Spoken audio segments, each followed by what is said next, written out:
جب گرمیوں کا موسم آتا ہے تو اس میں جو ہے فطری سی بات ہے، انسان کو پسینہ بھی بہت آتا ہے، گرمی کی وجہ سے بعض دفعہ اسمیل پیدا ہوتی ہے۔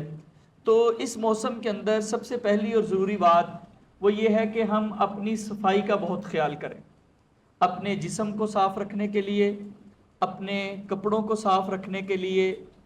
ایک ایسی امت جس کے نبی نے کہا ہے کہ مجھے جو چیزیں دنیا میں پسند ہیں ان میں خوشبو بھی شامل ہے، اس نبی کی امت بھی اگر بدبودار ہو اور اس سے اسمیل آتی ہو تو یہ بڑی عجیب بات ہے۔ ہم ویسے بڑا کہتے ہیں جی ہم اللہ کے رسول کے طریقے پہ چلنے والے، آپ کی سنت پہ چلنے والے۔ آپ تو اتنا نظافت کا خیال کرتے تھے کہ آپ جب صفیں بن رہی ہوتی تھی جماعت کے لیے تو اس وقت بھی منہ کی صفائی کا خیال کر رہے ہوتے تھے اور مسواک کر رہے ہوتے تھے۔ تو ایک ایسے نبی کے ماننے والے اور ایک ایسے نبی سے محبت کرنے والے وہ کیسے اپنے آپ کو بدبودار رکھ سکتے ہیں یا اپنی جو ہے وہ صفائی جو ہے اس سے غافل ہو سکتے ہیں، جن کے دین کے اندر بنیادی طور پہ صفائی کو شامل کر دیا گیا، الطہور شطر الایمان، اس کو ایمان کا ایک حصہ قرار دے دیا گیا کہ صفائی بھی جو ہے وہ بھی ایمان کا ایک حصہ ہے۔ تو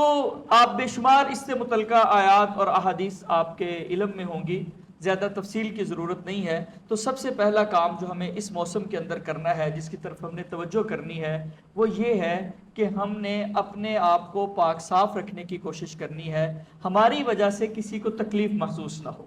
اسمیل پیدا نہ ہو۔ اس طرح اپنے آپ کو اور اپنے کپڑوں کو، اپنے جسم کو، اضافی بالوں کو، ہر چیز کو اس طرح صفائی کا اہتمام کیا جائے کہ لوگوں کو ہماری وجہ سے تکلیف اور پریشانی نہ ہو۔ اور اس سے سارے لوگ ہی مراد ہیں، آپ کے گھر کے افراد سب سے پہلے اس بات کے مستحق ہیں کہ ان کو آپ سے راحت محسوس ہو، نہ کہ کراہت محسوس ہو۔ حضرت عائشہ رضی اللہ تعالیٰ عنہ فرماتی ہیں کہ پیغمبر علیہ السلام جب گھر میں آتے تو سب سے پہلے جو کام کرتے ان میں ایک یہ بھی ہوتا کہ آپ مسواک کرتے۔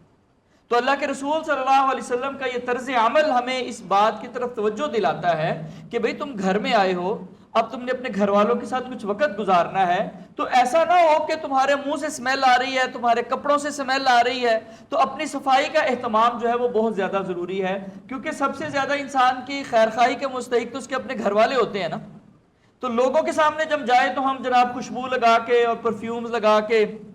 ٹھیک ہے اچھی بات ہے، وہ بھی اچھا ہے کہ لوگوں کو ہمارے وجہ سے پریشانی نہ ہو، ان کو اچھی فیلنگز آئیں، لیکن گھر والے تو اس کے زیادہ مستحق ہے نا۔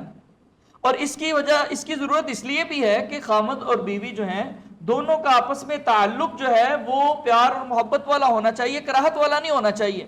اگر خاوند جو ہے وہ اپنی جسمانی صفائی کا خیال نہیں کرتا، اپنے کپڑوں کی صفائی کا خیال نہیں کرتا، یا بیوی جو ہے وہ اپنے کپڑوں کو صاف نہیں رکھتی، اپنے جسمانی صفائی کا خیال نہیں کرتی، تو اس سے کیا ہوگا، لامحالہ طور پہ ان کے تعلقات پہ اثر پڑے گا۔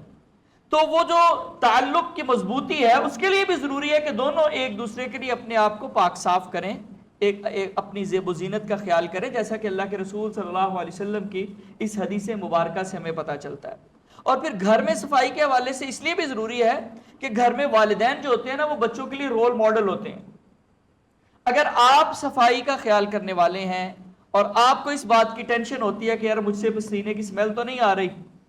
میرے کپڑے گندے تو نہیں لگ رہے، میرے کپڑوں سے سمیل تو نہیں آ رہی، تو یہ عادتیں آپ اپنی اگلی نسل کو بھی منتقل کر رہے ہیں۔ اگر آپ خود صفائی کا خیال کرنے والے نہیں ہوں گے تو ہم اپنے بچوں سے ایکسپیکٹ کریں کہ وہ بہت صفائی والے، نظافت والے بن جائے، تو ایسا نہیں ہوگا۔ تو اس لیے ان وجوہات کی وجہ سے سب سے زیادہ اور ضروری جو کام ہے وہ یہ کہ ہم گھر میں بھی اپنے لیے صفائی کا اہتمام کریں، اور خاص طور پہ گرمیوں کے موسم میں اس کی طرف بہت زیادہ توجہ کرنے کی ضرورت ہوتی ہے۔ پھر ہمارے ارد گرد کے لوگ ہوتے ہیں، بہت ساری گیدرنگ والی جگہ پہ ہم نے جانا ہوتا ہے، نماز پڑھنے کے لیے مسجد میں آتے ہیں، خطبے کا جمعہ سننے کے لیے مسجد میں آتے ہیں، شاپنگ مالز میں شاپنگ کرنے کے لیے جاتے ہیں، آفس کے اندر آپ ورکنگ کے لیے جاتے ہیں، تو بہت ساری ورک پلیس پہ بھی آپ نے لوگوں کے ساتھ ملنا جلنا ہوتا ہے۔ تو وہاں پہ بھی ہمیں ہمارا انداز ایک باوقار انداز ہونا چاہیے۔ یہ نہیں ہے کہ ہمارے پاس سے لوگ گزریں تو منہ پہ ہاتھ رکھ کے گزرے، ان کو ہم سے سمیل آ رہی ہو، تکلیف محسوس ہو رہی ہو، پریشانی محسوس ہو رہی ہو، وہ بیچارے دور دور ہونے کی کوشش کر رہے ہو ہمیں، تو یہ ایک بندہ مومن کو زیب نہیں دیتی یہ بات۔ ایک بندہ مومن، اللہ کی اطاعت اور فرما برداری کرنے والا، رسول اللہ صلی اللہ علیہ وسلم کی سنت پہ عمل پیرا ہونے والا بندہ اگر اس طرح گندا بنا رہے اور اس سے جو ہے وہ اسمیل آ رہی ہو تو یہ کوئی اچھی بات نہیں ہے۔ اللہ کے رسول صلی اللہ علیہ وسلم نے یہ جو فرمایا کہ آپ نے مسجد میں پیاز کھا کے نہیں آنا، سنی ہے نا، مشہور حدیث ہے، تو یہ صرف مسجد کے آداب کے حوالے سے نہیں ہے، اس میں اگرچہ مسجد کے آداب بنیادی مضمون اس حدیث میں بیان ہوا ہے، لیکن اوورآل بھی ہماری تربیت کی جا رہی ہے کہ جب کسی ایسی جگہ پہ جاؤ جہاں پہ تم نے اور لوگوں کے ساتھ مل کے بیٹھنا ہے، کچھ وقت گزارنا ہے، تو وہاں پہ تمہاری وجہ سے لوگوں کو تکلیف نہ محسوس ہو، تمہاری وجہ سے لوگوں کو کراہت محسوس نہ ہو، پریشانی نہ ہو ان کو۔ ویسے بھی جو اللہ کے رسول فرماتے ہیں نا، من کان یؤمن باللہ والیوم الآخر فلا یؤذی جارہ، جو اللہ اور آخرت پہ ایمان رکھتا ہے وہ اپنے ہمسائے کو تکلیف نہ دے۔ اور ہمسایوں میں ہمیں پتہ نا، وقتی ہمسائے بھی قرآن نے ایک ہمسایوں کی قسم بتائی ہے جو چند لمحوں کے لیے ہمارے ہمسائے بنتے ہیں، تو بھئی وہ بھی تو ہمارے ہمسائے ہیں نا، اگر ہماری وجہ سے ان کو تکلیف ہوگی، پریشانی ہوگی، تو یہ بھی تو ہمارے لیے کوئی مناسب بات نہیں ہے نا۔ اسی لیے یہ جو جمعے کے وقت یہ پیغمبر علیہ السلام کا فرمان ہے کہ اذا جاء احدکم الجمعۃ فلیغتسل، جب کوئی جمعہ پڑھنے آئے تو غسل کر کے آئے، اگرچہ اس کو فرض قرار نہیں دیا گیا لیکن اس کی ترغیب بہت زیادہ دلائی گئی ہے۔ ایک صحابی نے اس کا پس منظر بھی بیان کیا ہے کہ لوگ کام کاج کرتے تھے تو بعض دفعہ جو ہے وہ ایسے ہی مسجد میں آ جاتے تو اس کی وجہ سے دوسرے لوگوں کو تکلیف ہوتی، تو پیغمبر علیہ السلام نے ترغیب دلائی کہ تم جو ہے وہ غسل کر کے آیا کرو، اپنے آپ کو پاک صاف کر کے آیا کرو، تاکہ ہماری وجہ سے دوسرے لوگوں کو پریشانی نہ ہو۔ بلکہ اللہ کے رسول صلی اللہ علیہ وسلم نے تو یہ بھی ترغیب دلائی کہ اگر ممکن ہو کسی کے لیے کہ وہ 2 کپڑے اپنے لیے خرید لے لیوم الجمعہ، جو جمعے کے دن ہی پہنا کرے، اپنے کام کاج کے کپڑوں کے علاوہ، عام کپڑوں کے علاوہ۔ تو اس میں بھی اصل بنیادی مقصد کیا ہے کہ جمعے میں چونکہ گیدرنگ ہوتی ہے، لوگوں نے اکٹھے ہونا ہوتا ہے، تو اگر صاف ستھرا انسان ہوگا، باوقار لگے گا، اور اس سے جو ہے وہ لوگوں کو تکلیف اور پریشانی نہیں ہوگی۔ تو یہ اگرچہ مسجد کے حوالے سے باتیں ہیں، لیکن یہ عمومی ابھی ہمیں بتایا جا رہا ہے اور ہماری تربیت کی جا رہی ہے کہ ہمیں ایسا ہونا چاہیے کہ ہماری وجہ سے لوگوں کو راحت ملے۔ اچھی پرفیوم استعمال کریں، ہر بندہ اپنی استطاعت کے مطابق جتنی خرید سکتا ہے۔ یہ پیغمبر علیہ السلام کہتے ہیں مجھے خوشبو پسند ہے، آپ اس سے محبت کرنے والے ہیں، صفائی رکھنے والے ہیں، اور امت جو ہے وہ ہر وقت گندی بنی رہے،